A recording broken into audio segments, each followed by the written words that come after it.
So you had this big climate change conference happen recently in Glasgow, and Barack Obama stopped parasailing. Is that the word? I think that's the word. Parasailing with billionaires for 5.5 minutes in order to give a speech. Now, if anybody knows how to give a speech, it's Barack Obama. You're going to see what he says here, and then when we come back, I'm going to talk about his record and what he actually did. You've been bombarded with warnings about what the future will look like if you don't address climate change. And meanwhile, you've grown up watching many of the adults who are in positions to do something about it either act like the problem doesn't exist or refuse to make the hard decisions necessary to address it. You are right to be frustrated.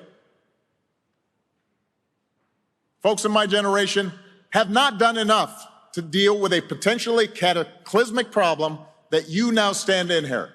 Vote like your life depends on it, because it does.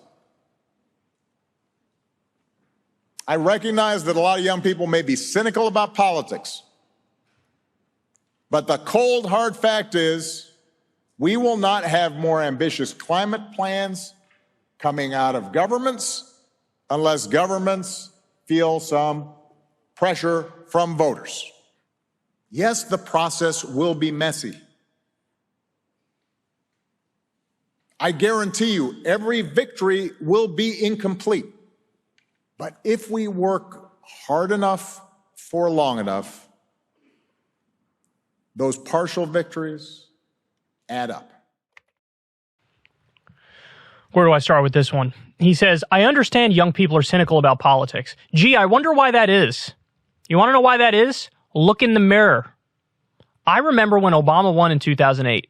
I teared up because I thought, oh, we're going to get out of all the wars. We're getting out of all the wars. That was actually the main reason why I ended up voting for him in the primary. Originally I wanted John Edwards. Yikes, knowing everything that happened since then. But he was running as the furthest left candidate. And then when it came down to him and Hillary, at the time, people don't remember, Hillary was running on single-payer healthcare. And so I really valued single-payer healthcare. But Obama, Hillary had voted for the Iraq War. Obama had criticized the Iraq War. And so I thought the Iraq War was really a defining feature in my political evolution. And so I thought, I gotta pick Obama. I have to. And so I voted for Obama. I teared up when he got elected. I thought we're finally ending the wars. He didn't end them. I'm cynical about politics because of you. And actually, to be fair, I wouldn't say I'm cynical. A lot of people are cynical, and I understand that perspective. I'm more skeptical. I still think change is possible. I just think it's really difficult. But he's the one who made people both skeptical and cynical. We went, oh, this guy, we thought he was going to be FDR 2.0.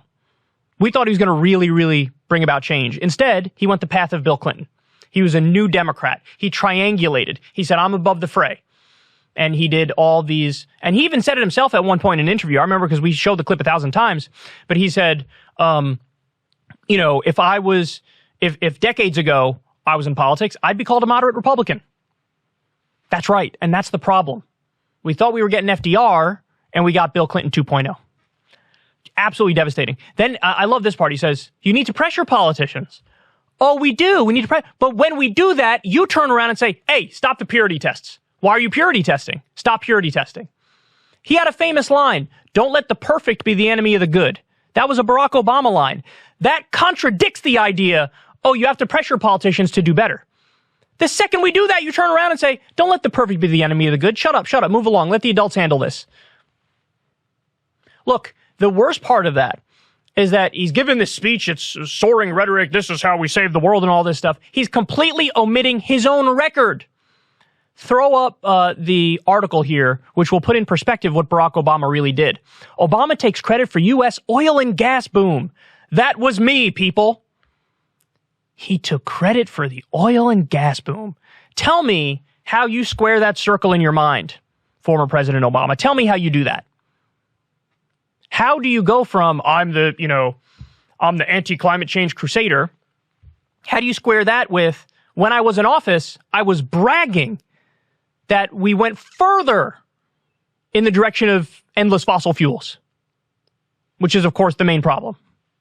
I don't know. Now, listen, that was his rhetoric. What do real experts and climate scientists say about the current state of where we are when it comes to climate change and what the solutions are moving forward. Take a look at this. And Kevin Anderson, can you say specifically what exactly does the science suggest these biggest emitters, the U.S. and China, should be doing? Well, we have to. We're in such a desperate situation now. We have been 31 years now since the first major report on climate change, and emissions have just been going up year on year. We now have very little emission space left. So the sorts of announcements we need to be hearing are things like no more fossil fuel development and the rapid phase out of fossil fuel use within, particularly within the wealthy countries.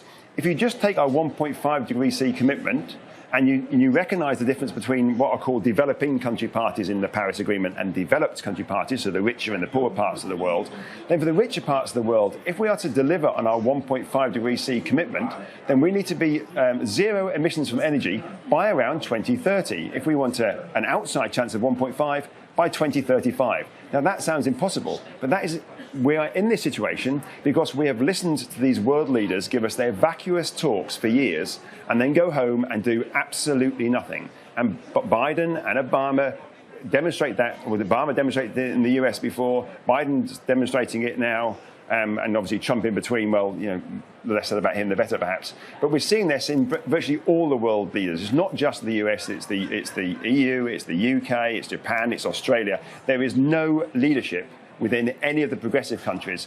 And to be blunt, China is really reflecting that absence of leadership when it comes to climate change as well. The best line out of there was when he said, "We've been seeing these politicians do vacuous talks for years, and then they go home and do absolutely nothing." So in other words, they show up at these, climate change conferences, and they grandstand and they posture. Posture, is that the word I'm looking for? That's not the word I'm looking for. Maybe it is the word I'm looking for. Whatever, it doesn't matter. They get on their soapbox and they act like, here's what we need to do, and I'm the adult in the room, and I'm going to lay it out. I'm going to be a truth teller. And then they go home and it's... Did we get the Paris Climate Agreement? Sure. Was the Paris Climate Agreement, even if it was upheld perfectly, is that enough? Absolutely the fuck not. Which is why this is so frustrating. They literally did this symbolic thing at this gathering where they flipped a coin hoping for good luck. That is way more in line with the way that we tackle this problem than anything else. There's no real talk about the actual solutions. You gotta be, he said, start phasing out fossil fuels right now. Definitely no more fossil fuel development. This is what the expert is saying. And then by 2030, we gotta, let's go. We gotta totally build up renewables and green technology. That's not me saying it. That's him saying it. And I think he's correct because he knows what he's talking about. And by the way, if we weren't such idiots and if corruption wasn't such a big problem, big oil has bought our system here, we would look at the next generation as an opportunity because you're going to eventually have these inevitable patents in the field of renewable technology. We could lead the world or we can lag behind the world. And clearly it looks like we're just going to lag behind the world. But honestly, the rest of the world isn't doing much either. So we're all going to be fucked together. We can hold hands and sing Kumbaya as the penguins catch on fire. So it's just an absolute mess, man. And he just gaslights us so hard.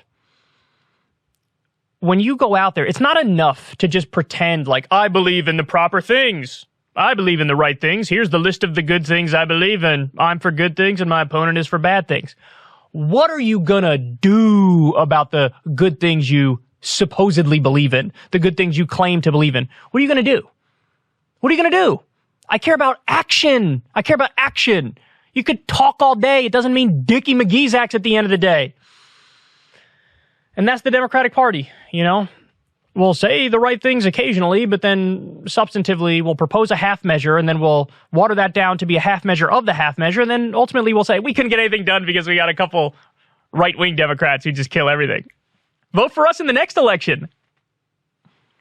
Do your fucking job. How about that? Hey, y'all, do me a favor and like and subscribe. It helps out big time in the algorithm.